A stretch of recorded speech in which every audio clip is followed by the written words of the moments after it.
Today's presentation is really different from what I normally teach. So I do want you to make sure that you have the slide handouts, and if you don't, Cindy's going to post the link for those shortly in the chat. Tomorrow, I'm actually going to send you a report to go along with this presentation with some things for you to contemplate and explore for the sake of you using this as this experience, this information, as a curriculum for how you can increase your personal growth and expansion. So I'll give you some fun things to explore, especially if we end up being shut up at home for a while. You'll have something to do. So I did post. Are you all good, or should I get started?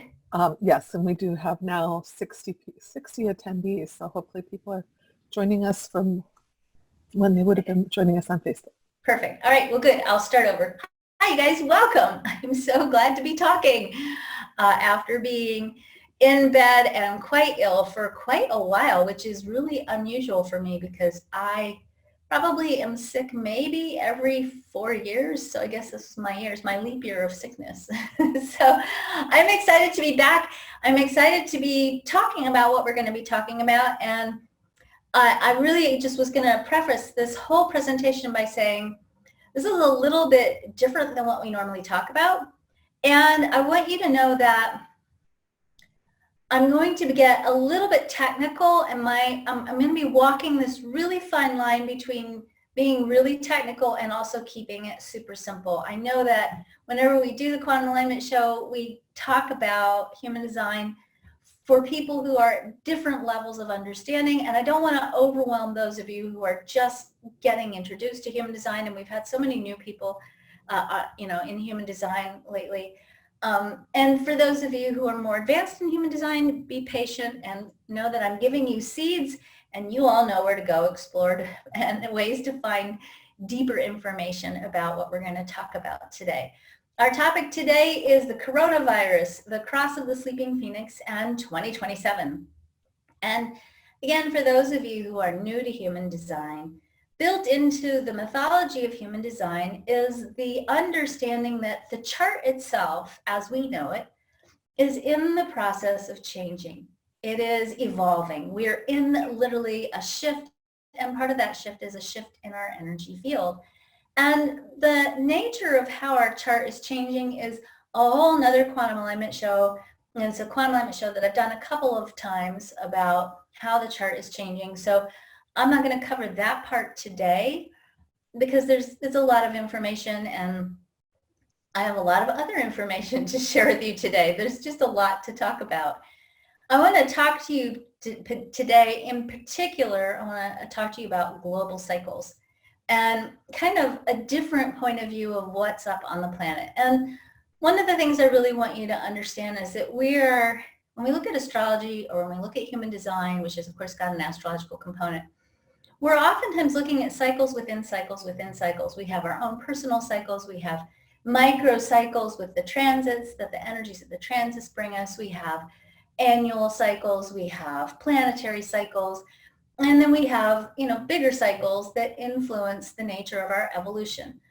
The way I teach human design is that everything that the planets are bringing us and the cycles that we're in are all about the storyline, or the plot outline, as I like to call it, of our evolution.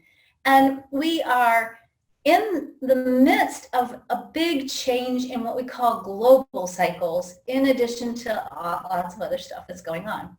A global cycle basically sets the stage for our evolutionary story.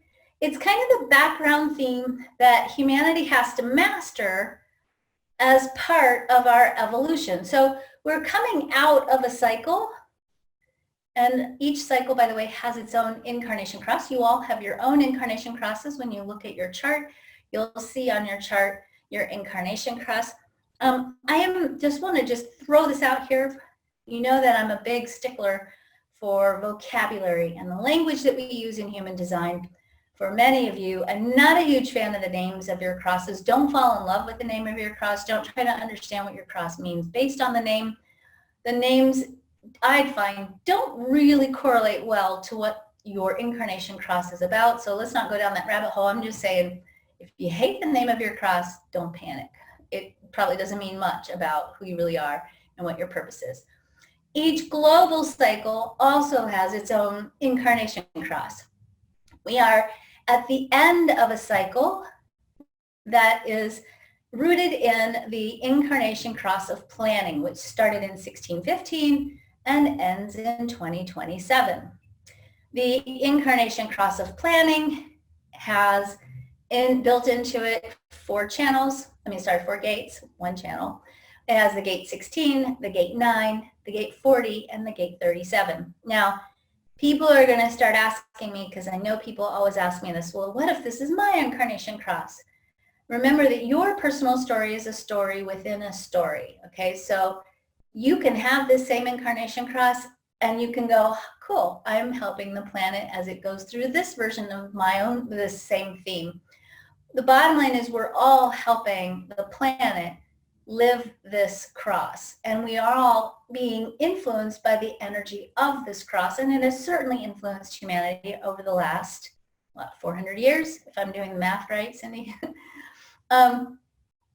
So when we look at the cross of planning, what we see is that over the last 400 years, we have been exploring themes in logic from the 16 and the 9, which of course we have been, right? We've been in this age of reason. We've been exploring science. We've been exploring how to interpret the patterns of life and what they mean, and science. We've had the scientific revolution. We've had the beginning of the quantum era and quantum physics. We've had all kinds of understandings in the patterns and the logic and the reasoning of the world. We've tried to use those patterns and apply them to the way in which we organize ourselves in communities. This is where this whole idea of systems comes from. So we have education systems, healthcare systems, economic systems, and those systems have given us ways to structure our communities, the agreements that we make, and the way in which we come together in partnership with each other through business, in partnership with each other in community, in partnership with each other through government. It's really been the big exploration. And if you think about, what we've done in the last 400 years, we've really evolved a lot around these particular themes. This particular cycle also has the potential, if we look at the low expression of, excuse me, the 4037, to give us a crisis in value, a crisis in sustainability. We always have a choice on how we're going to work with these energies. And I think, if anything, if you walk away with nothing else today, this is probably my most important point that I want you to walk away with. We always have a choice in how we work with energies. Everything in your chart gives you a choice. Everything in your life gives you a choice. And the dogma of no choice, and us buying into the dogma of no choice, especially at a time where it is necessary for us to enable and enact with so much conscious choice, is, I believe personally, a dangerous and irresponsible dogma. You have a choice. We have a choice collectively, and that choice is, how do we work with what we've got going on in the world to create more sustainably? And that's really sort of the end question, the end result of this cross of planning. We have come up to the end of this theme, and we're beginning to ask, okay, how do we create sustainably in a world that has potentially this crisis in resources and crisis in sustainability facing us? And don't panic. We're going to get to a good space with this. So this is sort of what we've been dealing with in the last 400 years. We're on the cusp of changing global cycles, and we're moving in 2027 into a new cycle, the cross of the sleeping phoenix. So this cycle runs from 2027 to 2438 or 2400. I don't know. I won't be here or there at this point to know how we say that in the 2400s. The cross of the sleeping phoenix has some very, very powerful and interesting themes. So let's explore these. And I want to explore these with fresh eyes and a fresh perspective. And the reason why I want us to explore these with fresh eyes and a fresh perspective is because I find that some of the more traditional teachings around what's at foot on the planet are exceptionally discouraging, disheartening, and honestly, I think wrong. They don't resonate with my sacral at all, and maybe they don't resonate with yours either. And I'm really wanting to create a different opening in perspective. And I want to create that opening in perspective in two different ways. One, I want to walk you through the circuitry in the chart and what it means and how it plays together. And before I do that, I want to bring you back to my main point. And that main point is we always have choice. The choices that you make are to a certain degree encoded in your DNA, encoded in your conditioning. And the more we study the science of epigenetics, the regulators of your DNA, we know that a lot of our choices are deeply influenced by our genes. But the part of the research that's really new that's coming out that I want us to also embrace and understand is that, yes, our DNA influences our choices. But when we consciously change our choices, we also change our DNA. It's a feedback loop. And you're not stuck with the genes that you have in the way that you're stuck with the genes that you have, but you're not stuck with the way in which they express them. You always have the possibility of shifting and changing them. And knowing what's at foot and having awareness gives you more power to choose, and to choose consciously and to choose differently, which I believe is actually the hallmark of this cross of the sleeping phoenix and this new global cycle we're entering into.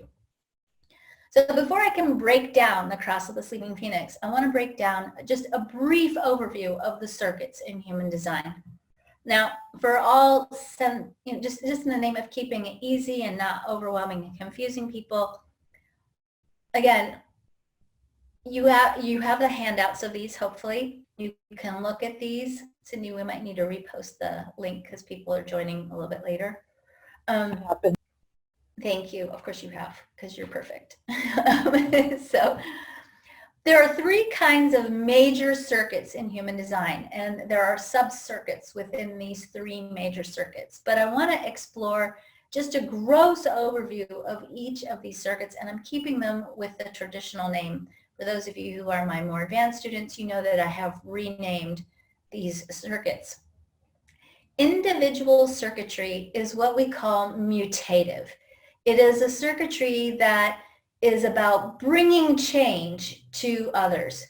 Now, the reason why I want to talk about this, and the reason why I want to talk about the way in which we talk about this is because one of the things that we say in human design, which I think is just terrible, and I'll go on record saying this, and I don't slam things very often, but one of the things we say about individual circuitry is, well, individual circuitry doesn't care.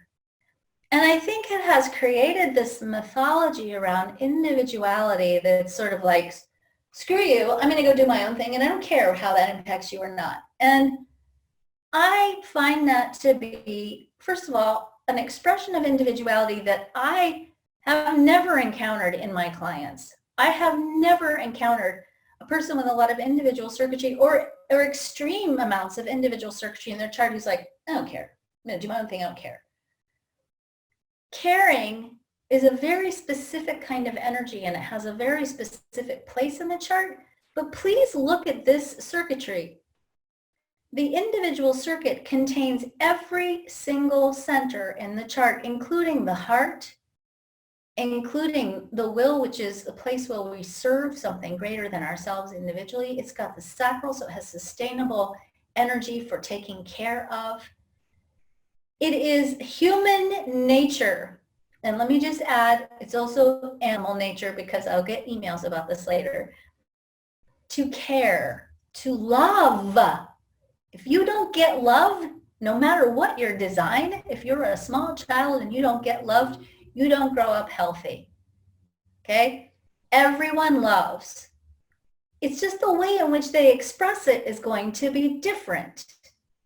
And an individual, one of their jobs is to be the full expression of the mutation or the transformation that they're here to bring. To a certain degree, the responsibility of individual circuitry is to be the full expression of themselves, because in doing so, they stretch the boundaries and the limitations of what's possible in the human story because they're here to bring change. And in fact, I will tell you, one of the biggest pains of individual circuitry is that they oftentimes struggle with not feeling loved because they don't fit in, because they're here to be different, and it's because they do care.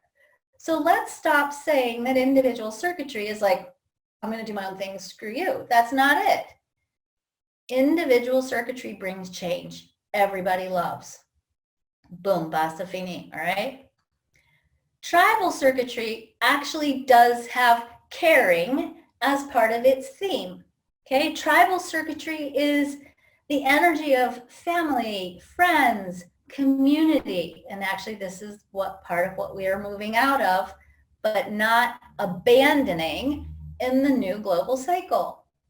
Okay, this is the place where we have cooking and rocking babies and romance and, you know, buying diamond rings and romantic dinners and intimacy and seduction and sexuality. But we also have, let's go with this for a minute. I said the word sexuality.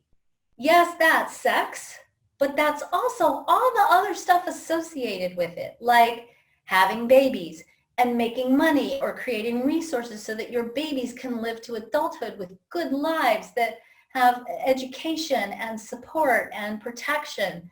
This is about providing for the people you love. This is about sustaining the values that keep you coherent and aligned with each other in a tribal setting. This is the energy that causes us to create rules and laws that protect everybody and keep them safe.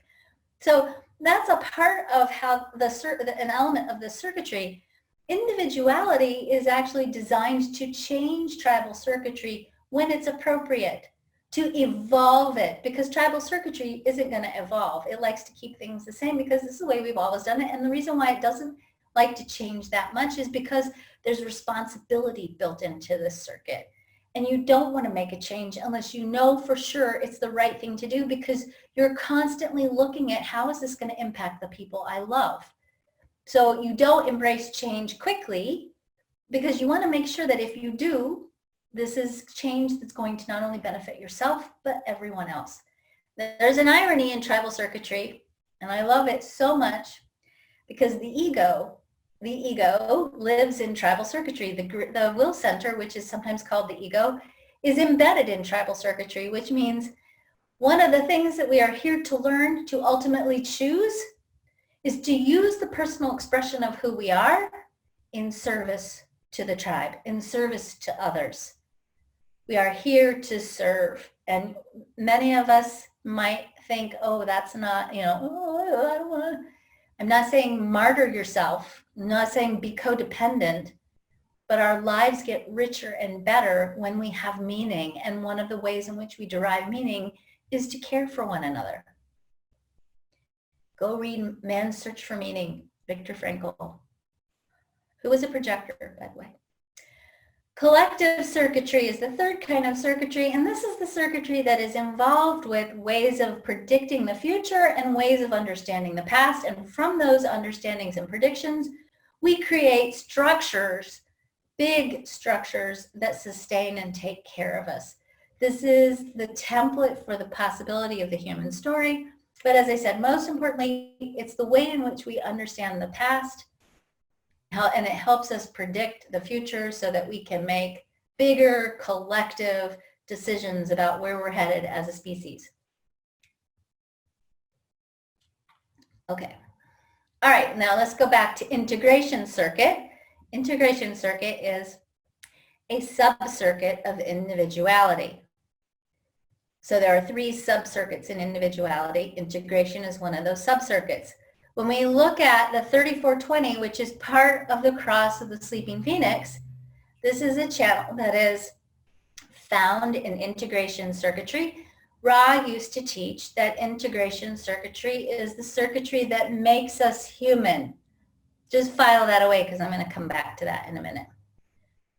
What we see in this channel, which is used in traditional human design, is called the channel of power and charisma, is that yes, it's an individual channel. It's in the individual circuitry, but it is rooted in the sacral. The sacral is the only motor that has with it the energy for sustainable power. And it's sustainable because the sacral has the job of building and nurturing. It's the energy of the sacral when it's defined. If you're fortunate enough to be a parent and have a defined sacral, that gives you the extra juice that helps you be able to, over the course of 18 plus, and frankly, it's way longer than 18, take care of a child and get it to adulthood and launch it out the door and get it to college and then get it to job interviews and then get it to launching into the world and then get it into your basement, get it out of your basement and all that other stuff that comes with parenting. It takes a lot of energy to raise a child. The sacral has this energy of sustainability, and it has a certain amount of caring and nurturing into it, built into it, even though this is technically integration circuit. This is responsive power. It's the sacral. It's not power in the way in which we know it right now. Right now, the model of power that we use is very much associated with force. You want something, you take it. Somebody has more than you do, you try to find a way to grab it and take it. Right? Power has a certain masculine quality to it in the way that we've done it in the last 400 years. But the nature of how power is changing, or the nature of power is changing. And we see this in the current transits right now, and we certainly see it in the transits for this year, and we certainly see this in this new global cycle. That power now becomes responsive.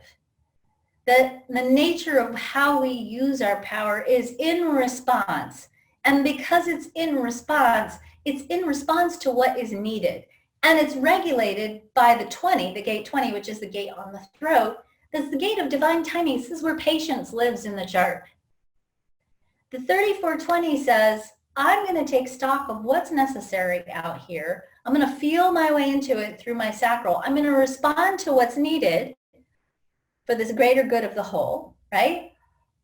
And I'm going to unify people around what's needed. There's unifying people around an idea in the 20. And we're going to gather ourselves around this idea. And when the timing is right, we are going to take action. We are going to unify ourselves and move forward with power that is responsive and take care of whatever needs to be handled for the greater good of the whole. That's what makes us human. Swooshing your cape and going, I don't care, I'm going to go do my own thing, that's actually not human. That's traumatized. Because when we act that way, we're acting usually from trauma because somewhere along the way, we learned that we're not enough, so we're trying to prove our value by overdoing our selfishness instead of doing the right thing for the greater good, serving our right place in the cosmic plan that is a place of service, of using our personal identity in service to the whole. The mastery of this channel is to trust that when you respond, when your response and power is required, that the opportunity to take the lead will show itself. That you learn to manage your energy so that it stays sustainable, so that when it is time to act, you will be ready. The unbalanced expression of this channel is to initiate ideas without responding. Hold on. To leap in without waiting, to push and feel deeply frustrated and angry, and that nothing seems to be working out the way you thought. Hang on a sec.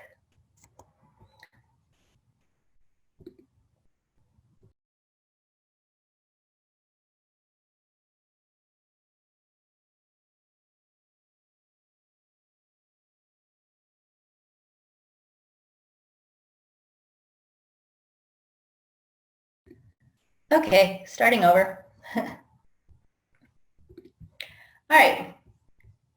The unbalanced expression is, as I said, to initiate ideas without responding, to leap without waiting, to push and feel deeply frustrated and angry that nothing seems to be working the way you thought, and to let your fear of other people's judgments keep you playing small.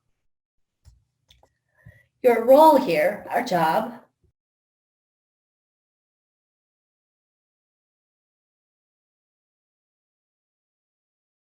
is to learn to trust in the timing of the universe, to wait patiently, and to prepare to take action. And in the meantime, keep our energy occupied while we wait, and to allow ourselves to be powerful and to not play small. So we're going to be challenged in this new era to be as big as we can be. Our thoughts here, things to think about. This is a idea that unifies people around a common idea. This is divine timing, trusting in source, sustainable energy, and it helps us redefine power. And I'm going to call it feminine power. This isn't about women necessarily. It's a more responsive quality of energy, a more yin way of being in power. The next gate in this cross is the gate 59, the gate of sustainability. The mastery of this gate means we learn to trust in sufficiency. Now, let me define what I mean by sufficiency. It means you have everything you need. And you don't worry about not having enough. And you know that when you create abundance, there becomes with this energy a great fulfillment in sharing. If you have this channel or this gate defined in your chart, and for whatever reason, you're not able to make money or take care of your loved ones, that is the worst thing that can happen to you when you have this gate. This is a gate of caring. It's a tribal gate, and it cares so deeply, and it is so powerful. It's an aura-busting gate. When you stand in the energy of this gate, it penetrates your aura if you don't have it, and you'll be forced to adopt the values of the people you're with for the sake of creating sustainable resources. It's that powerful. And it's not a I don't care kind of energy. It is in fact a I care so much, I'm willing to put my life on the line to create resources and safety and security for those that I love. Okay? When this energy causes us to craft partnerships and relationships that sustain us and the foundation of our lives. In its unbalanced expression, you have to feel like you have to fight or struggle to survive. You feel the need to penetrate others and force rightness on them, to let fear of lack cause you to craft relationships and agreements that are unsustainable. This is actually a place where war lives in the chart, where we are tempted sometimes to seize and to fight for things. And sometimes if we're not waiting out our emotional wave, we go into war with people because of a perceived lack, and then we're in big problems. This is where we have big problems sometimes as human beings. This is knife fight, bar fight energy, right? But in its highest expression, it says, I trust that I have enough. I know how to create enough. I will work with others to create more, and we'll take what we have and make sure everybody has enough. That's the highest expression of that gate. Our challenge is to learn to make abundant choices that sustain us and at the same time others. Read that carefully. To sustain us and at the same time others, not me, us. To collaborate and initiate others into sustainable relationships from a place of sufficiency, and learn to share what you have in a sustainable way. Last, but definitely not least, the gate 55 is the other part of this cross, the gate of faith. This is the place where we create. And really what we're seeing here is the way in which we create is changing. Our humanness isn't changing. Our creative ability is expanding. The mastery of this gate says you have the ability, when you would cultivate the ability to hold the emotional frequency of energy of the vision you're creating. In other words, when you can lock onto your vision, stay emotionally aligned with that vision, be in faith with it, even if you don't see evidence of it yet, that it'll manifest. We are learning here with this energy to trust in sufficiency so deeply that we're able to create without limitation, that nothing will seem impossible if we know how to hold the energy, the frequency of emotional alignment with the vision of what we're creating. The unbalanced quality is indecisiveness, fear and lack, hoarding, my mother has this, keeping from others, fighting to take more than your share, not trusting source, and drawing on willpower to create. Our lesson here, and part of what we're going to be mastering in the next 400 plus years, is this. We're going to learn how to trust source. We are becoming much more manifested spiritual beings, meaning we're bringing a deeper essence of our spiritual creative selves into our physical plane. We are learning to know that we're fully supported, And we are learning to master the art of emotional alignment as our most creative power. Summary? Let's give you a summary, but first remember this. You have a choice. Say that with me. I have a choice. If you listen to how this cross of the sleeping phoenix gets interpreted, sometimes in traditional design, it's terrible. And I will tell you, I've never met a cross of the sleeping phoenix that acts the way that people say this cross is going to create in us. I don't believe that we're going to be living in compounds with guns and shooting each other over scarce resources. I don't feel it. I think it's possible if we don't make some changes that we'll go through a cycle like that, but we have the opportunity, we have a choice to change that experience. What's really changing is our source of our creative power. We have been creating and exploring the world rooted more deeply from a place of fear and lack. A lot of what we have built has been a result of competition and fear and lack. We went to the moon because of competition, okay? At least on the outward appearance of it. If you actually talk and go to NASA, you'll see that actually it was an incredibly creative, brave experience. And go to NASA if you've never gone to NASA. It's such a moving experience. But here's what's really, I believe, is happening. We're changing the way in which we create. We are learning to create with emotional frequencies of energy. We are learning to harness the power of our vibrational frequency to create what we want. And we've already been doing it quite deliberately for the last 100 years.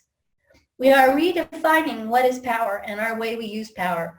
We're organizing people around the idea of sharing sustainable resources, and we're structuring ourselves in such a way, we're unifying ourselves around a common idea that says we can do this. We can respond to the needs of the world. We can respond to the needs of a changing world, and we can take care of ourselves and each other. We are learning to create with our faith, emotional energy, and via our ability to work with frequencies of energies, and we're doing what feels right. Tell me, for any of you, and I say this because I know the heart of the people that I attract, and I am so blessed to have you all with me every week. Not a single one of you thinks it feels right to leave people starving or uncared for or in need of support or nourishment.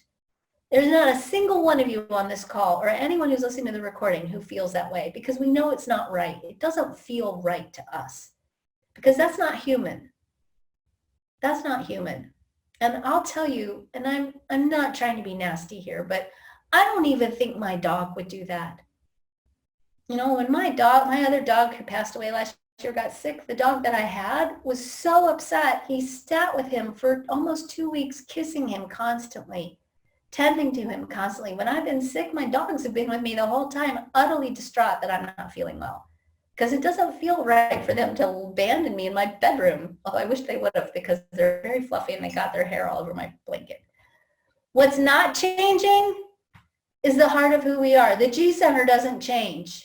Our hearts are not changing. We are still defined by our identity is derived from our ability to love ourselves, to decide and to choose, to be, to tell our own stories, to trust in source, to embody our spirits in our physical body, to be supported, and to share. These are the words of the heart of humanity. I am love. I am powerful. I am who I am.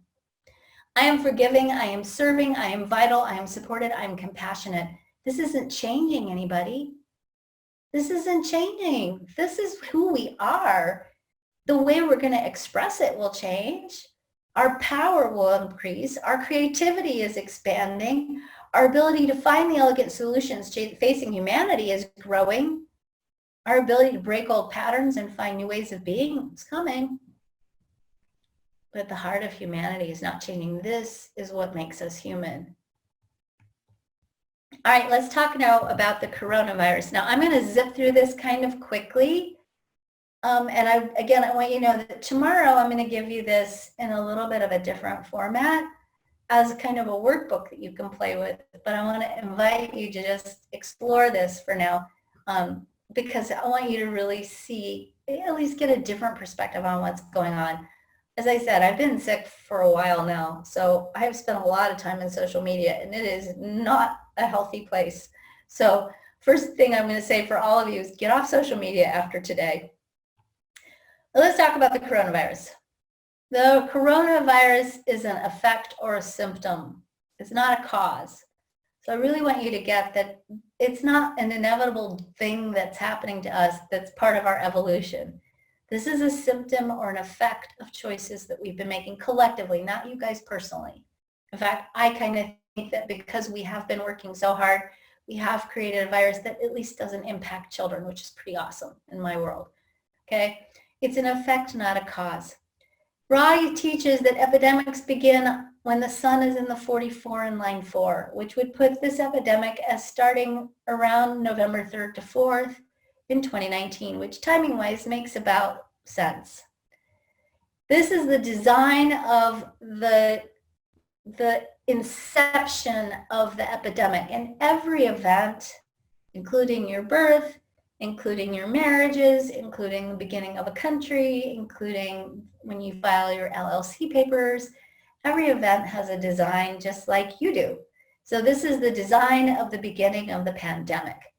And we see over the course of November 3 to 4 that everything stays the same except the moon. The moon transits first through the 60 and then through the 41. Thank you all for bearing with me with my voice. I'm sorry. As I said, every event, including your birth, has an energy design that's a synthesis of the planetary themes transiting at the inception of the event. And these planetary themes set up the curriculum. I like to think of it as a curriculum that the event is teaching us, right? So we see first that the nodes, which, the nodes to me, I always like to describe them as the plot outline. This is sort of where we're starting and where we're headed. The nodes are in the 38, the gate 38 and the 39. The gate 39, which is the north node, I think that's right. And the north node is called the gate of recalibration.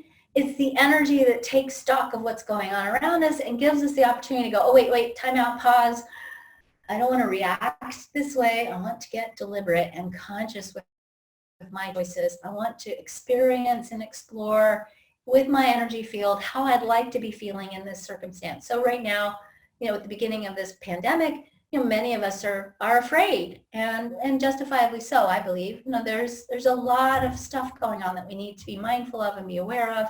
We have the power to change the outcome on this, but we've got to take stock of what's going on, and before we can move forward, we really have to get a sense of what do we want, and what do we want to be creating.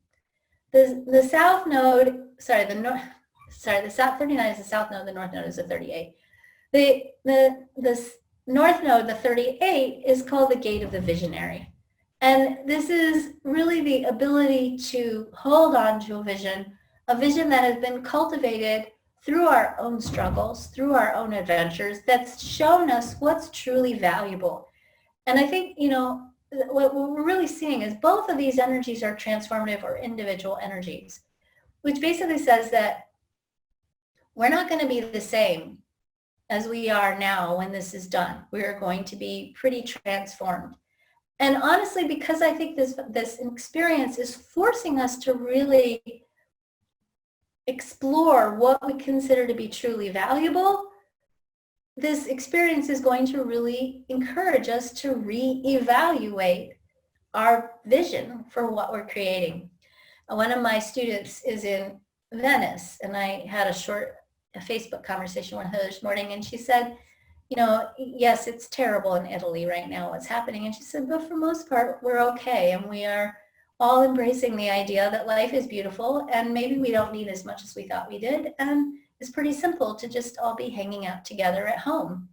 And, I think about yesterday, don't laugh, you guys, but yesterday I was cold. So I put on a sweater and it didn't match my pants. Now, for many of you, that's like, so what? For me, that was like, oh my God, I put on a sweater that doesn't match my pants. But I was like, you know what? I don't care. I'm warm. And after a week and a half of not being able to breathe, being warm in a mismatched sweater was a luxury. And I was very grateful to have the sweater, even if it didn't match my pants. That's not really that big a deal. That's sort of a champagne revelation on my part. But it definitely gave me some thoughts about how my values have really been changed from being so ill. And I've certainly had this experience before when I had breast cancer in my 40s, that, suddenly you get very, very clear about what's really valuable in life. And for me, that's, bedtime snuggles and story time and watercoloring and grandbaby kisses and all the things actually I can't do right now. I can't go see my grandbaby right now, which is devastating. So we are in a cycle that's going to force us to reevaluate what's really valuable and to begin to construct a vision that moves us forward. The sun is in the gate 44. The gate 44 is a fear gate, and it's the gate is the fear of the past, but it's also the energy that is about patterns, and it's about exploring the patterns that we have and asking ourselves, are these patterns bringing us more into alignment with our integrity, or are these patterns bringing us out of integrity? This virus is literally causing us to explore what I think is a crisis of integrity. And integrity in human design has a lot of different facets. It's not just moral integrity. It's also, are we living in alignment? Are we being true to who we are? Are we energetically in integrity? Are we tired? Are we depleted? Or are we expansive and rested? Are we being sustainable? Are we creating good agreements? Are we using our resources well? These are all aspects of integrity. And again, when you get your little thing tomorrow, you'll see I'll give you a couple of different ways to think about whether you are in or out of integrity. The Earth is in the gate 24. The gate 24, which I like to call the gate of blessings. By the way, in the quantum human design, we call the gate 44 the gate of truth.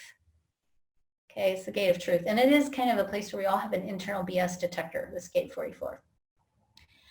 The gate 24 is called the gate of blessings. It's also sometimes a gate of rationalizing. So it's definitely, whatever's in the earth is what needs to be in place firmly, what we need to be receiving, what we need to be grounded in order for us to be able to be in our truth in the gate 44. So for us to live the truth of the 44, we have to be grounded in the 24, which means, as counterintuitive as it is, we need to be experiencing and exploring gratitude. It is very hard to be grateful for a pandemic. But again, I go back to my client in Venice who said, they're learning, maybe we don't need as much as we need. Life is beautiful. And we'll get through this. We're all still connected to each other. So I definitely would say that for us to be able to be in our truth, we also have to be in our gratitude. We have to be looking at what is working, what is good, and start seeing the bigger picture of what's happening to us so that we get sucked into the moment, the details of what's wrong, what's not working. That's a challenge. I'm going to totally share with you that's totally a challenge.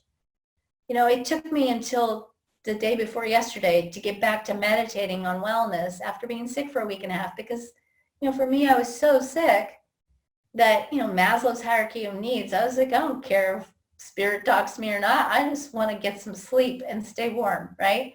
And, sometimes our values get pared down to the bare minimum. But certainly I would say in the context of what we're going through, it's going to serve us well to be grateful for the experience. And that's not easy. That's definitely not easy. And again, I will refer you back to Viktor Frankl.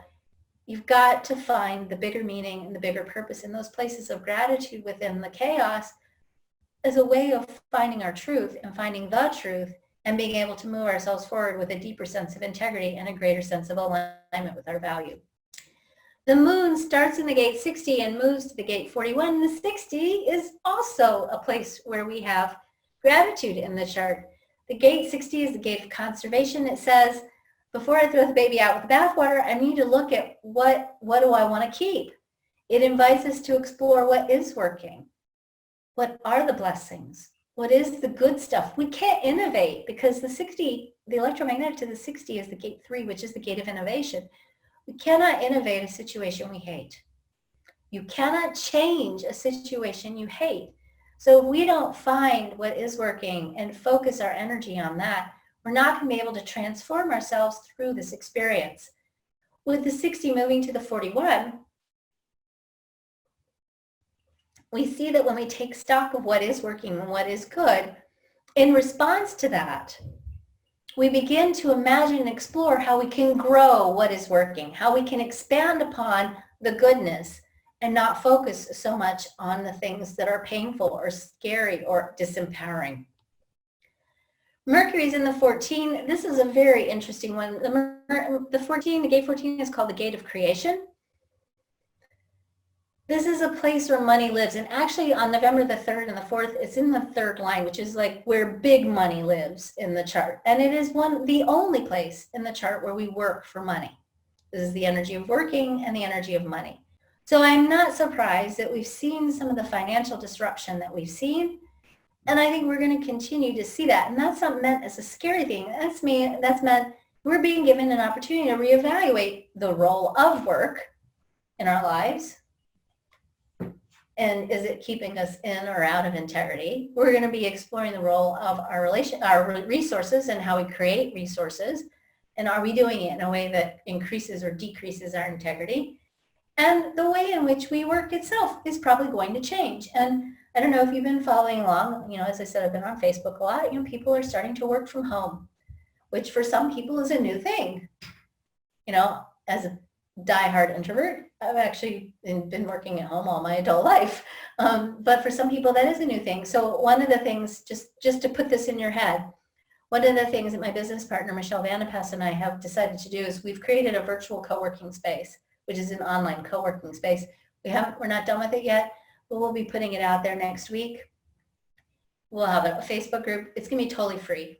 It's just a resource for all of you who are working at home, who are wanting to connect or are needing to kind of brainstorm and work through things with people, or who are trying to troubleshoot, how do I do this at home thing, especially when your kids are home from school, how do you balance it all? So we'll have that up for you guys next week as a resource. Venus is part of our values and what we define or what we truly value. And again, we see Venus is in the 34, the gate of power, this place where we are exploring a new relationship with power and how do we use power and what are our values around power. It's very easy when you feel disempowered in a situation like this to really have to struggle to find places of feeling empowered. But this process, this experience is actually teaching us to find our own power, the own source of our own inner power, so that we can and then in turn be responsive to not only help ourselves, but to also be of assistance to others. We're also redefining how, the role that power has taken in perhaps creating some of what we're experiencing right now. And I'm not getting political. I'm just saying we are going to have to reckon with, has the way in which we've chosen to organize ourselves around leadership, is that worked for us? Has that sustained us or not? Mars is in 57. Mars brings us lessons. And it's certainly a place where we have the potential for growth and expansion. And it's in the 57, which is another fear gate. And the 57 is the fear of the future. And so one of the things that we really have to master with this pandemic is the fear of the future. We have to learn to be conscious creators and not fearful creators. Fear actually limits creativity and it inhibits our creative response. It actually also inhibits your immune system. So just remember that too. So really working on not letting fear run the show and not letting rampant fear, not being a part of spreading rampant fear. I can't tell you some of the weird stuff I've seen on Facebook that people have posted, and I think, honey, think about what you're posting before you post it. It might scare people. Also, you might not be in the high risk category, but what if you are? You're not disposable just because you're in a high risk category. Jupiter and Saturn dance together. The outer planets always give us sort of the bigger picture, the bigger theme of what's going on. Saturn gives us a challenge that we have to master in order to receive the blessings of Jupiter. Saturn is in the gate 54, the gate of divine inspiration. Jupiter is in the gate 11, the gate of the conceptualist. Saturn says, get out of your head. Stop trying to figure it out. And drop into your connection to source and let divine inspiration give you the next right idea. And once you get that next right idea, take the time to cultivate, to build the foundation, to set the stage for that idea to become manifest. And when you are ready and prepared and following your heart, then you will have the vision and the stories and the ideas and the expansiveness that will allow you to break free from the previous patterns of the past. This is the gate 11. The gate 54 is also the initiating gate in the business sequence, which also says hand in hand with going back to what's in Mercury. The way in which we do business and the economy is changing, and this is going to be a catalytic event in the way in which we do business. And I predict that what we'll see is that the measure of success and profit in business is about to change dramatically. And that because we are rewriting what we consider to be valuable, that our idea of profit and success in business is now going to be rooted in creating greater quality of life, greater quality of well-being for ourselves, for our employees, for everyone who's touched by our businesses. Uranus is the planet of awakening. The gate 27 is the gate of accountability. We're not going to wake up until we're accountable and we all own our own stuff. I can't tell you, I mean this in the most loving place. We're all part of creating this. We've all created this. None of us is a victim. I'm not saying that if you're sick that you're a victim, you're not a victim of the disease. I'm saying that collectively we've all been holding an energy that has been part of creating the vibration for this experience, whether for the sake of our evolution or maybe because we're still twisted up in our trauma. We all have to explore our own role in cultivating any place where we've been out of alignment with integrity. And that might mean something as simple as, have you been resting enough? Have you been valuing yourself enough to let yourself rest? And if not, now is a good time to get into alignment with that integrity. On a bigger picture though, because this is a collective planet, please know that there is a reckoning that's coming here. There is a reckoning that says we can't act with folly and ruthless disregard for the greater good of the whole and get away with it with this energy. It's not allowed.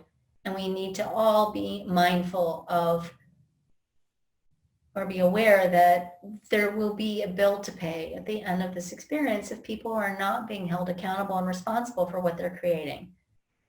Neptune in the gate 63. 63 is the gate of curiosity. It's also a place where we plug into super consciousness. And Neptune is really just inviting us, this is our spiritual energy, to really explore what else is possible, to really stay in a state of curiosity, and with Pluto in the gate 61, a state of wonder. That again, our creative ability is changing. Our creative nature is expanding, and our ability to create is really rooted in knowing how to use the power of our imagination and creativity, our state of wonder and awe, to stimulate an emotional frequency of faith and possibility, and then to trust and see what shows up. Once it shows up, we get to work. Once it manifests or we get the inclination and the understanding, we get to work. But we don't do the work we don't do the work first, and we certainly don't stress our brains trying to figure it out. Little side note here for Neptune. Neptune has the possibility of creating doubt and self-doubt and suspicion.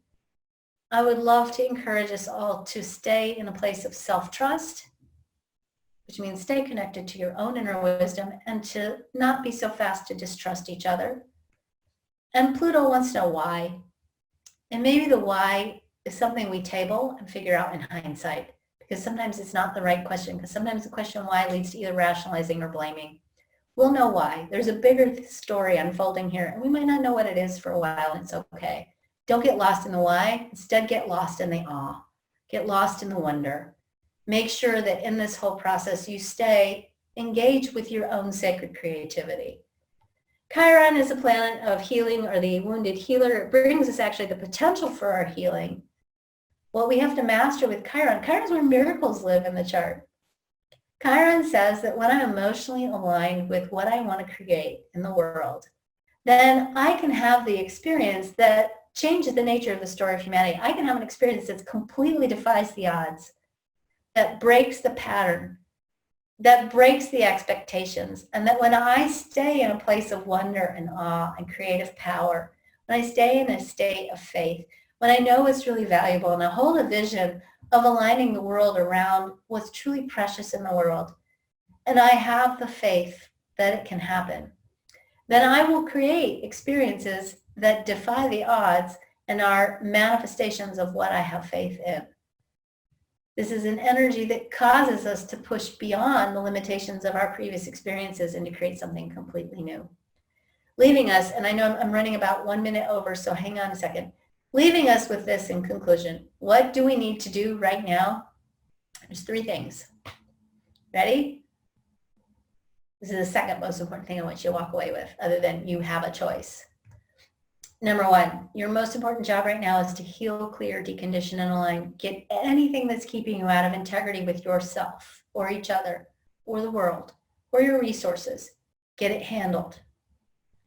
We have been untwisting, untangling, deconditioning for at least 20 years now, quite consciously, for some of us longer. It's time to finish up that work and stop reacting and start being conscious, deliberate creators. Number 2, use your abundance to increase the abundance of others. We're not selfish cape swooshers that don't care. We are compassionate human beings. That is the nature of the design of being a human. We are designed once we get ourselves handled. This is not martyrdom. This is sharing, and that's different. And once we get ourselves to a good, strong place, that we turn around, reach our hands down, and bring others up with us. That doesn't mean that has to be your life purpose and your mission. That could be something as simple as making sure your neighbors have enough. If you've got extra growing in your garden, share it. Be compassionate and explore where else in the world you can give the goodness that you have to increase the goodness of others. And number 3, I didn't number that one. And this is the bigger challenge, but we're moving towards this. We've got to learn to co-create, collaborate, restructure, and unite, even if we have a different set of values. This is the challenge in front of us. That's probably the biggest one. We have to be able to sit across the table from people who have values that are very different than ours and learn how to harness our energy and our creative capacity in a common direction, even if we don't share values. Because we're never all going to share the same values. That would be boring. But we do have the ability to co-create quite phenomenally as human beings. And if all of us have at the heart of who we are a desire to be love, to be powerful, to live according to Source's direction, to write a common story of sufficiency for all, to be compassionate and to share and to create resources for everyone. If we all have those core human pieces in place, we will find a way, a bridge to come together to create something better, to create something more abundant, more sustainable, more peaceful, more enduring, more human. All right, that's it. That's all I got for you today. I appreciate you hanging with me in my froggy voice. I appreciate you letting me share my airy-fairy dreamy ideas about the future of the world. And I absolutely know we can do this. And I really want to encourage you to embrace the idea that maybe it's not going to be so bad. That maybe all these apocalypse movies we've been watching have just been the shadow side of what's actually really going to happen. Don't use those as seeds of your creative thought. Think about something better, something bigger, something juicier, something more powerful, something more abundant, more sufficient, more sustainable, more peaceful. It's coming. So, all right. Thoughts, Cindy? Any questions, things that I want to share? Well, there were lots of people saying thank you. There was a couple questions. Mm-hmm. And I'm going to go back when I was, okay, Heather said, and then I'll go back to a question earlier. And is the info specific to you? Oh wait, let's go to the, okay. Is the info described specific to the gate or the planet in general? And I'm pretty sure that was asking about. It's a combination of both planet and gate position. And is the info specific to you only if you have these defined? No, this is the design of the pandemic, and this is the curriculum we're all exploring. It's not just your chart; it's for all of us. So she said more so anyway. I don't understand. We all have those aspects and traits, and that's true. yeah, it's not going to influence you more. It's going to influence all of us equally. So okay, I will come back to Rebecca's comment. I have to go scroll up here because there was a big question. Marlene had a question. I feel that 2020 was expected to be intense, and it's a portal of some type for us humans with that in mind. Karen, do you have thoughts on this transitional period and Ra taught regarding 2027 and the change in human, what business support opportunities do you see for healers in this time? And she continues with, and also, do you see a connection with the age of Aquarius? Sorry for such a long-winded question, maybe more of a discussion commentary. Thank you. I'll just, I can't answer all of that, but I'll just tell you, Ron and I always had a pretty contentious relationship. And I will say that my view on 2027 is quite different from Ra's. And I don't agree with Ra's perspective at all. And I only just will say that there are lots of different points of view. And Ra gave us enormous, enormous, beautiful things. And I don't want to get into Ra this and not Ra that. I just think that maybe I'm more hopeful than Ra sometimes than he was. And I'll leave it at that. And I miss him terribly, and I loved him and respected him deeply. And I will also say that in response to the economic question, I really believe that we're on the cusp of moving out of material economy to a quantum economy. And in material economy, the value exchange was money. And in the quantum economy, the value exchange is well-being. And a currency of well-being in a quantum economy says that all of you who are healers, who have been diligently healing people for years, your time is coming. That you have been on the cusp of knowing what you needed to do to facilitate this evolution and to be a part of this evolving world. And so I do believe that there's going to be more of a call, more of a need for healers at this point than before. So. Really quickly, Michelle had earlier said, I'm glad you're talking about this today. Perfect timing. I had Googled the spiritual metaphysical meaning of the coronavirus, and there wasn't anything positive that came up. I truly believe that systems can't have to be shaken up to create change. Cynthia, the one you were talking, your person said, much love from Venice. Much love to you. Liz also says currently also in Italy, we're okay. Good, Liz. Sabina says, I live in Italy, near Venice actually, and believe me, it's very strange, but it's going back to a place of innocence and wonder. I love that one. Having no idea where we were going next. Oh, thank you. Thank you for sharing that. Rebecca Hansen says, I ran astrology charts for November 3rd, 2019, and the eclipse on January 10th, the first 10th. Death in comparison with China's birth chart and was amazed at the divine timing alignments of the COVID-19. And there is no doubt transformation is at hand. Thank you, Karen, for your insights with Human Design. Got that. We can, people, thank you. Evelyn commented, so this pandemic is or can be a wake-up call that helps us prepare for 2027. Thank you. Totally. Thank you. Love from Scotland. Glad you're feeling better. Thank you from the Netherlands. Oh, worldwide. Yay. Hey. Thank you. Gratitude from Poland. Thank you for reminding us to get out of our heads. And so Deborah posted a question, is it about changing our dependency on animals for food products? I think so. I mean, I think that it's inevitable, and this isn't meant on a judgment for anybody who's choosing to eat meat at this point in time. I'm just saying, I think inevitably we're going to have to change the way in which we eat. It's going to happen actually as part of our design, and that again we're being forced to examine the way in which we eat and how that may be impacting us physically. So for sure. Christine was asking if there's time for another question. Yes.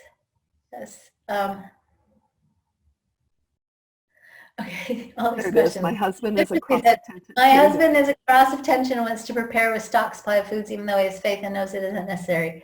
You know, there's nothing wrong with preparing. You guys, my guides told me 3 weeks ago, be prepared. I have a huge stock downstairs of stuff. You know, we're still human beings on a living planet. And if you're feeling the need to prepare and that's going to make you feel safe, then please, by all means, do so. And do so, you know, with confidence, and do so in a reasonable way. You know, just, I don't think there's anything wrong with being prepared, and I don't think there's anything wrong with pulling back. You know, we can be prepared, and that doesn't mean we're afraid, and that doesn't mean we're out of alignment. It means we're working with what is. Here's the thing. I'm going to end with this, Cindy, and this will be my last thing I say. And I'm actually getting ready to create a little post about this too. We are so conditioned with masculine storytelling, and that masculine storytelling formula informs us that there's some kind of a formula we're supposed to follow. Do this, and then have this happen, and then boom, it'll never happen again. In reality, life is like a spiral, and every time we go around that spiral, we have new lessons, new ways of learning, new ways of expanding and exploring. You know, any of you who've been alive for longer than probably 10 years on this planet, you know that sometimes, no matter how spiritual you are, no matter how many vitamins you take, no matter how many herbs you know, take and ingest, and I'll tell you, here's an irony. I started preparing about 3 weeks ago my immune system, and I was taking all kinds of extra stuff that I don't normally take for my immune system, and I'm telling you, I never get sick. And once I started preparing my immune system, that's when I got sick. So I'm going to tell you, I'm a very healthy human being. I have been training for a bicycle race very reasonably, not a race, but a bike climb. I get 8 to 9 hours of sleep every night. I'm religious about sleeping. I meditate. I have a very positive mindset. I did everything right, and I still got sick. And sometimes stuff's going to happen because we're human beings in a human experience, and sometimes we don't know why things happen, okay? Sometimes you don't know why it happens. So do the human part too. So especially if you need to do the parts of the human stuff that's going on in your life, so you don't freak out. Stay creative, maintain your foundation, stock yourselves and supply yourselves if you need to. Please wash your hands, germs are real, and take good care of yourselves. You are precious once-in-a-lifetime cosmic events, and we're all going to get through this in whatever way we get through this, and this will be a powerful defining point in our evolution. So let's go into this like warriors of the light that we are, take care of ourselves, and then take care of each other and see what we create. All right? All right, you all be well. I will hopefully talk to you all again next week. Cindy, thank you so much for writing Side Saddle as always. Thank you all for joining us. And for those of you who were hoping to join on Facebook, I'm sorry with the techno stuff. We'll post the recording on Facebook tomorrow. And stay tuned. Tomorrow I'm going to send you guys a workbook. All right, be well, loves. Bye.